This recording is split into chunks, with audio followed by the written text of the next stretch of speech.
Good afternoon, everyone. It's Michelle Hill with Southern Inspirations, and I'm here with Terri Williams. Yes, you are. Hey, in our office here on Absolutely. Garfield Street. That's right. We're Come at City of anytime. Faith, where she's the executive director. And y'all, she means it when she says come by anytime. And we're going to talk a little bit about that in this interview, what City of Faith is and what all you do and what all you're responsible for. I do a lot of great interviews, Terri, and I have to say, this one I am so excited. I mean, I get excited about all of them, but what you have done here and what you do every day, to me, is just absolutely incredible. Oh, well, that's awfully and I mean sweet of you to that. say. So Thank you. I'm so excited. Aw. So thank you for your time. Thank you. This afternoon. This is going to be fun, I can tell it. Oh already. my gosh, it absolutely So is. fun. So we're going to talk about City of Faith. We're going to talk about your background, kind of dig right into that. We're going to talk about family, lots of good fun stuff. And y'all, this is just to encourage you, as with every story, you know, yes, I'm recognizing Terri as a woman making a difference, and she absolutely is.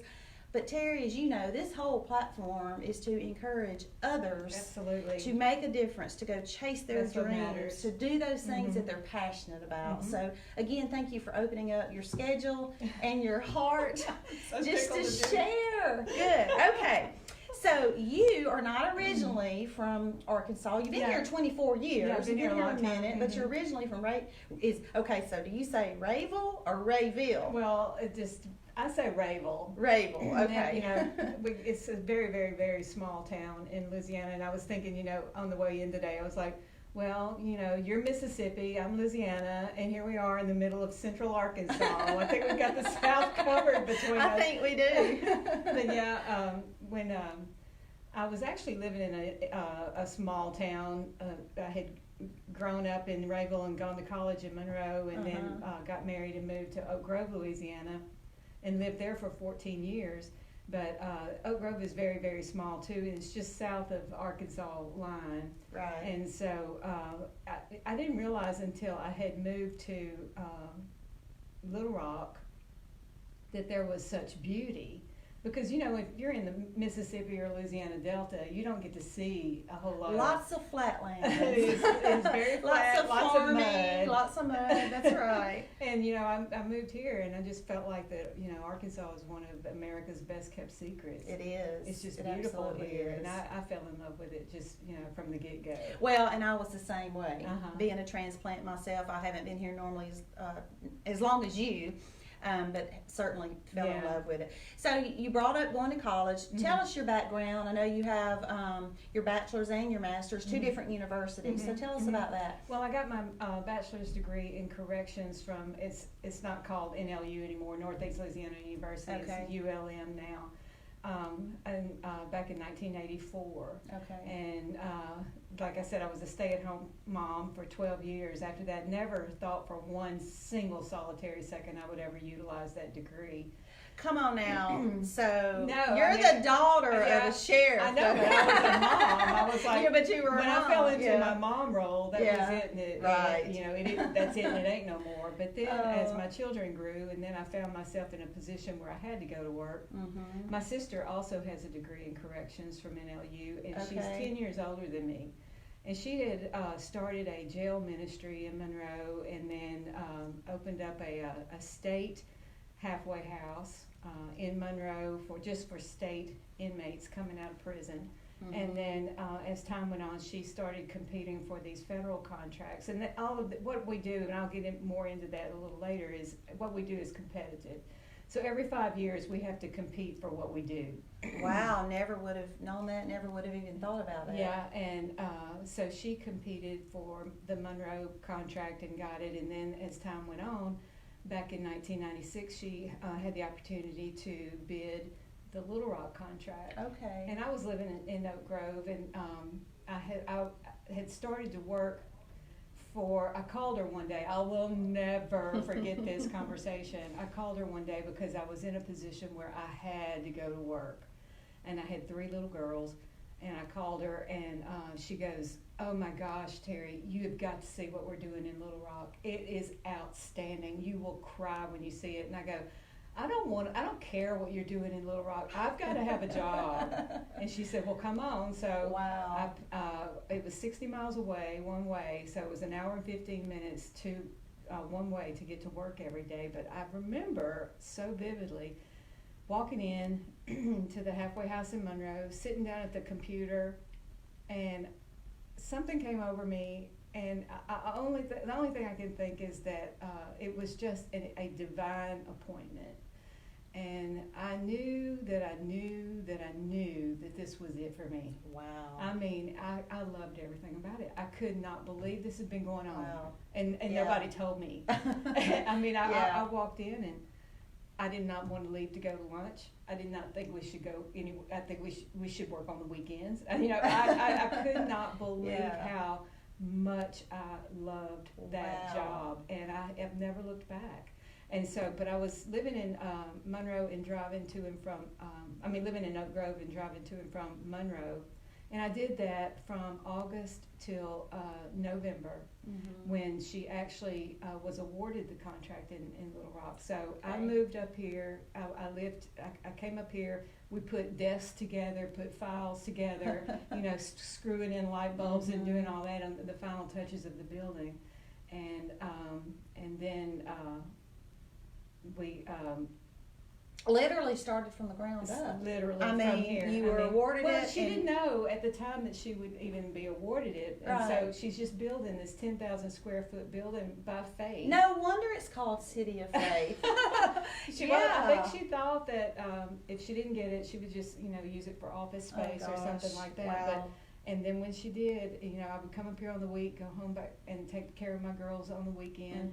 And then that went on from November till May, and school was out, and they moved up here with me. And you've been here ever since. And we just about 4 years ago, we had outgrown that 10,000 square foot building, and as the population grew, the resident population grew, and the Bureau of Prisons added more programs to what we had to do. We had to increase our employees, and so we just completely outgrew where we were. And we had been looking for 20 years at this plot of land across the street, completely vacant. Right. And just one day, I just found out who owned it and bought it that day, and then they sent me to an architect's office. Wow! And Talk about things just coming together. It just came together, and so now we have this 8,000 square foot office building here. Wow. That these people who work here now are never going to leave. They love it. They love it. Yeah. I love them, and I'm so happy they have a really nice place to work. And y'all, a couple of weeks ago when I came to visit Terri, she gave me a tour. We're actually sitting in her office on one side of the street where I guess most of the admin operations, and then across the street there's the resident area, right? And I'll go ahead and mention and throw in there that she is married to former Maumelle, Arkansas Police Chief Sam Williams, and she said, "Oh no, you just thought you were retiring." She's got him over there doing security, right, Terri? Which is hilarious because he retired September 3rd on his birthday. So just a few months ago. And so he was just sitting around, and I knew, he's too busy. He's too ADD. He cannot. And I knew this was just going to be a matter of time. Yeah. And so we were shorthanded across the street in security, and I said, I think you would be so good at this. And he has done the same thing I did back in 1996. I mean, he went in there, he sat out, and he's living his best life. He's having so much fun doing what he's doing. That is so good. And the timing is such that 10 years ago or better, if he had come to work for me, half the people in there would have been people he had put in there. But time has gone on. That's not likely to happen now. I love the story. I just absolutely love it. Well, let's talk about what we're talking about, what City of Faith is. I want folks to know, obviously it is a re-entry center. You have this location here in Little Rock, Arkansas, and then you also have a location in Louisiana. But tell folks a little bit more about just the structure of it, exactly what you do, the kind of the makeup of the folks that come here, kind of what is involved in the program, how long they're here. And then we also, because I really want folks to have a good understanding, because Terri, as I told you when we visited before, I was clueless. I was clueless that this existed. I think, well, that's by design too. Well, I understand that. Yeah. I understand that. Yeah. But at the same time, there needs to be a level of awareness, because this is a good thing. Well, I appreciate that, and, You and we know, think so. yes. We love it, and we want, everybody wants what they do to matter. Right. And most of the time it does. I mean, just your average person doing what they do every single day matters. Right. And you got to have some level of fulfillment in what you do every Right. day. Otherwise, you're not going to go. And money's not always a motivator. That's right. I mean, if you hate what you do every single day, it doesn't matter how much you get paid. That's right. You're just, It's not worth being. It's not. Our lives are too short. Or too on long. This, well, that's true too. Different perspective on that. Well, tell us all about City of Faith, because y'all, this is just so incredible. Well, what we do, we are nonprofit contractors with the Bureau of Prisons, and we house people coming out of federal prison. Everybody who is doing time in a federal institution all over the United States has to release through a program like ours. Okay. We're the only one in Arkansas, because they go by population, and Arkansas is not as heavily populated as some states, so we're the only one, and we're centrally located. Like I said, we started in Monroe, and we have a federal and state contract there still, and we probably have about 115, 120 state inmates and 50 federal inmates. And then we've just recently been given the Baton Rouge contract. So we've moved into Baton Rouge, and it's a small, it's very small. It's about 30. But here in Little Rock, it's by far the largest contract. Right now our population is about 134.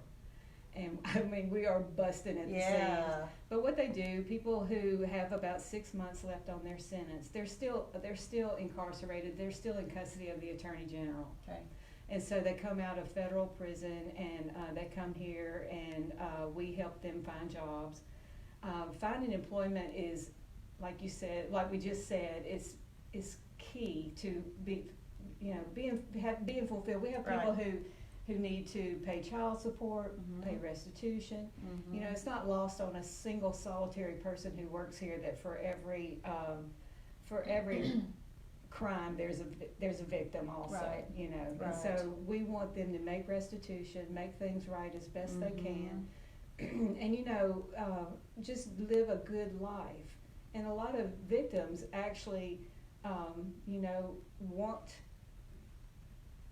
I don't know how to say this where it's not a blanket statement by any means, but I've met a lot of them who are like, I just want you to do good. I just want you to do better.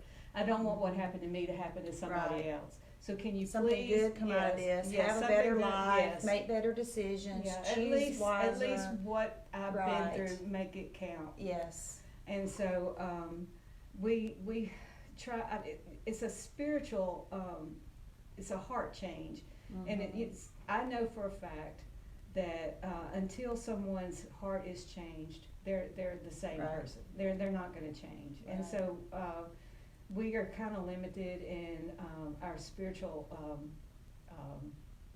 influence. Is the only word I can think of right now. But if someone were to come to me and ask me, my opinion or how I think or how I feel about anything, I'm going to tell you Jesus is all about it. I mean, let's start there. Let's start with Jesus.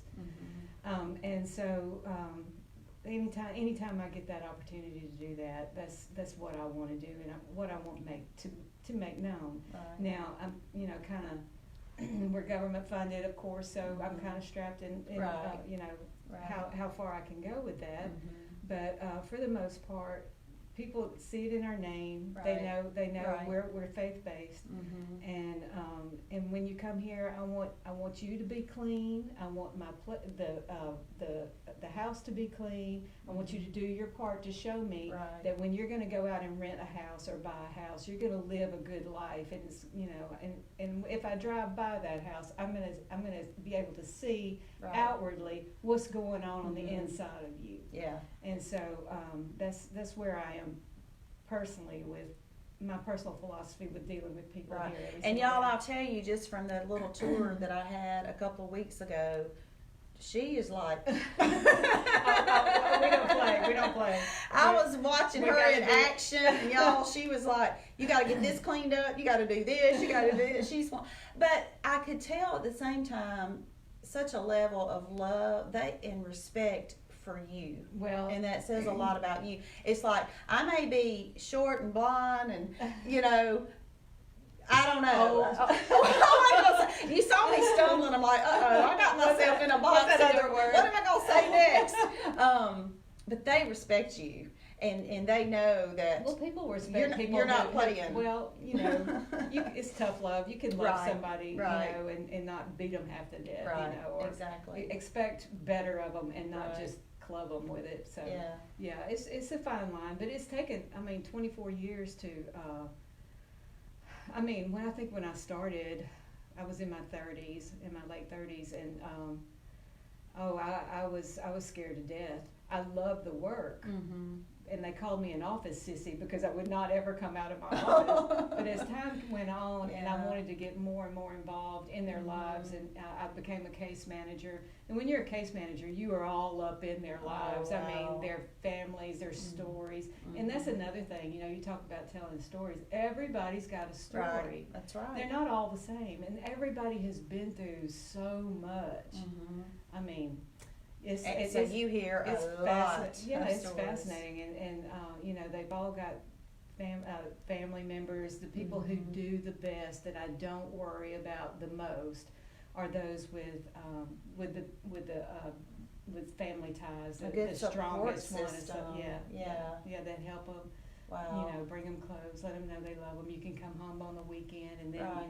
then you can come home for home confinement. Mm-hmm. We love you. Thank you, Daddy, for all you've done for us. And so it's we have probably an 83% success rate. Wow. But That's then great. there's that 17% of people whose names I will never forget. Yeah, I bet. They Wow. want to give me 10 kinds of hell while Yeah. they're here, and I'm like, okay, all right. At the Oh, end of the day. Wow. Well, I'm still just enamored with you, and I'm not saying that because the camera's rolling. I mean it. I mean, I'm just like, wow. I even think about it from an emotional standpoint for you. And I'm sure there's some level, you have to separate that out. You're still responsible for running a business. It may be nonprofit, but it's still a business. But just the stories that you hear, I can't imagine just the emotional toll. Well, it can, and there was a time, and to be completely honest, I was so burnt out. I had been on call for 24 hours a day for about 15 years, and it never stopped. It was, and I never got any rest, never got a break from it. And it was at that time that I said I've just got to have I got to have a shift here somewhere. And so I was going down University. I looked over toward the college, and there was the big flashing sign that said, "The nonprofit management program, sign up now." And I was like, oh, well, that sounds kind of cool, and that sounds like something I could do. And so I hired a facility director to take my place. I took a little bit of a sabbatical and went back to school, and that's when I got my master's. Okay, gotcha. And that's what was so funny about that is because, I wanted people to, and I wanted these people to, not just, the public in general, but these guys in particular.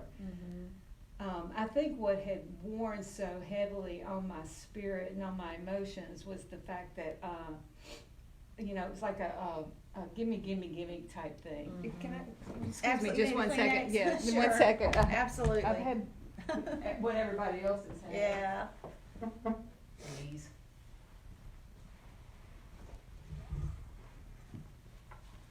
I'm so sorry for that. And we are live. You know what? I was telling you before we started. Yes, we are, but we're authentic. We're gonna have those real life moments, and that's completely okay. So you don't worry about it. So when I started school, and I was sitting in this nonprofit management class, and I was sitting in there with people from the Heifer Project, people from Women and Children First, people from the Care Center. You know, all these different nonprofits around town had a representative in that class. And I was sitting there, and they were talking about all the things all the good that they do, and I was sitting there thinking, you know, people at 1401 South Garfield don't do anything. I mean, they come in and they expect the world to revolve around them, and you know, I'm here, I have these needs, and I need you to meet these needs, and I expect you to do it in a timely manner, you know, and on and on. And so I was sitting there and I was thinking, no, this stops today. Wow. This stops now. Yeah. And so I spoke with a couple of people who I said, we need a project. We need to be givers. We are no longer takers. We are going to give. And so we started a Christmas project. We called it Silver Linings, and we got involved with the neighborhood alert centers here in Little Rock, who identified elderly senior citizens who were not going to have a Christmas. And so we had, and I guess there were probably about 9 different areas that we covered, and everybody got a meal and a present for Christmas, and the guys put it all together and delivered it, took it to them and handed them, and it revolutionized what we do. Bet. I mean, it completely, and they wanted to. I mean, it wasn't that I think it may have been more my problem.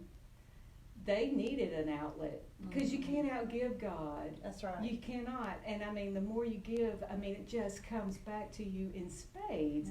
And so we were like, oh, this is great. They would come back, they were weeping. I mean, it was just such an emotional time. Wow. And so then we started looking for other ways to serve.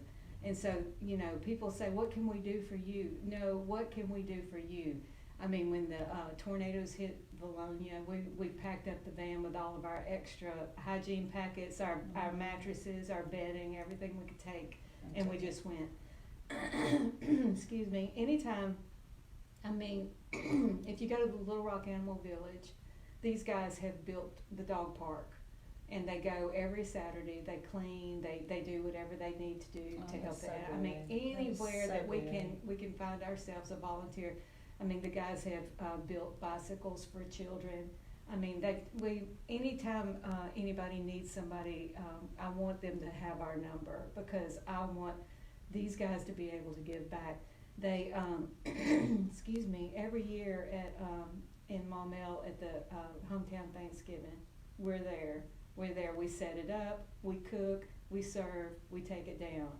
I mean, about twice a year in Maumelle, the Counting on Each Other group hosts a garage sale, indoor garage sale, and we're there. We set it up, we sell, we serve, and then we take it all down. Wow. And so that was an absolute turning point in my career. You completely changed the culture of the whole trajectory of everyone over there, and like you said, yourself. Oh, it was like I couldn't wait to get back to work. Yeah. I mean, it was absolutely a God thing. Wow. That he told me, you know, I felt his presence, and I felt the call for us to change what we were doing. Through a flashing sign as well. Nonprofit management.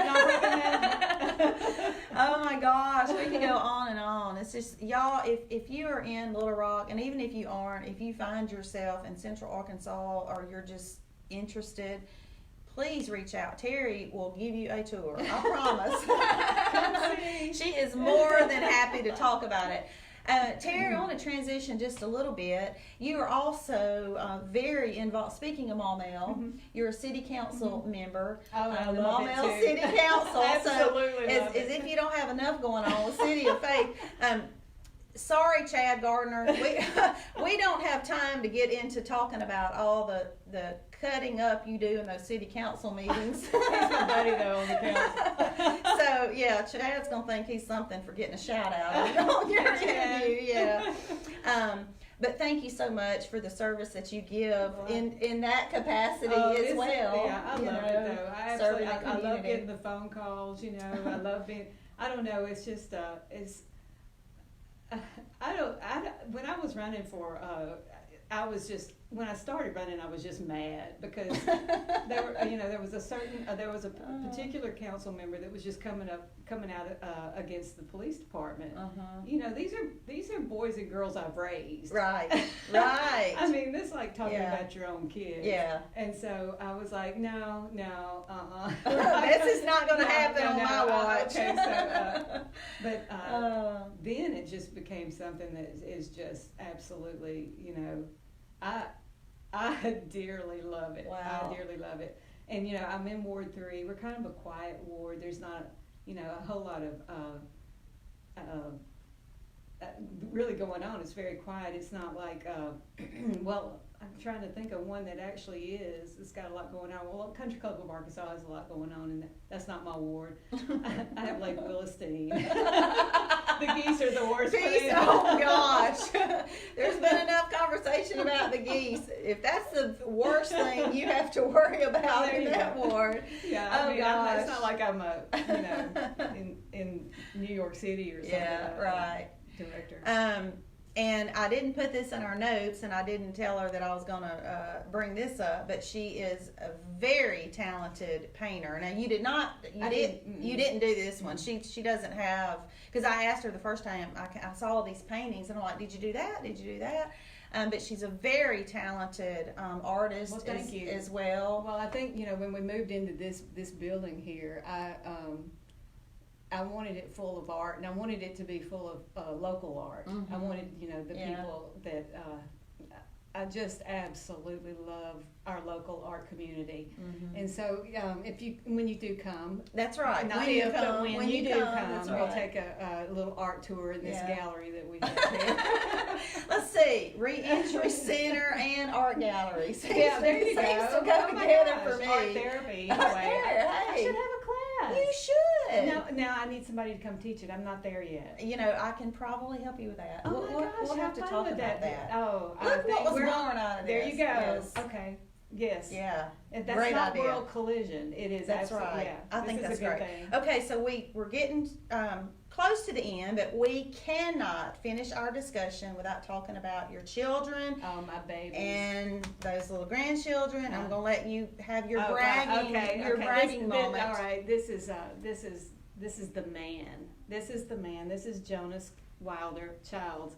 He's actually his mama is a photographer, and she took this picture. And he's on the front cover. He is. He's a cover boy. It's adorable. He's I was trying to figure out what kind of cookie he's eating. I think he's eating a chicken nugget. Oh, a chicken. See, that's why I put these glasses on. Yeah, Isn't that's it? not a cookie. I think that is. Yeah, I think it is. Hey, look at those eyes. I know. So you have 3 daughters. I have 3 daughters. My oldest, Kristen, lives in Canada with my oldest granddaughter, Hannah. Most people know Hannah because Hannah and Sam are thick as thieves. I mean, they are stuck like glue. And Hannah and Kristen moved to Canada Christmas Day. And they'll be home today, or their first visit since they left. And Sam, you know, he's across the street. He's going, everybody knows I'm not going to be here Friday, right? Not going to be here Friday. Take it off. Did he ask the boss? Did he ask the boss? He has his own supervisor. And I go, you got to take that up with your supervisor. I love it. And then my second daughter, Katie, lives in North Little Rock, and she has Katie Childs Photography. She does wedding and lifestyle photography. Travels anywhere there is a place to go. Wow. And then Candace is my youngest, and she lives in Austin, Texas, and she's a graphic designer. And she just, all 3 of them are just so cool, such cool people. Yeah. That's good. Everybody's got really good kids, and I do too. That's awesome. I know I'm gonna get her tearing up, so we're gonna have to. Oh, gosh, we've covered so much. I was going to look at my notes here and see if there was anything else. I'll just ask you: Have we missed anything that you just want to share? I mean, you're such a cool person yourself.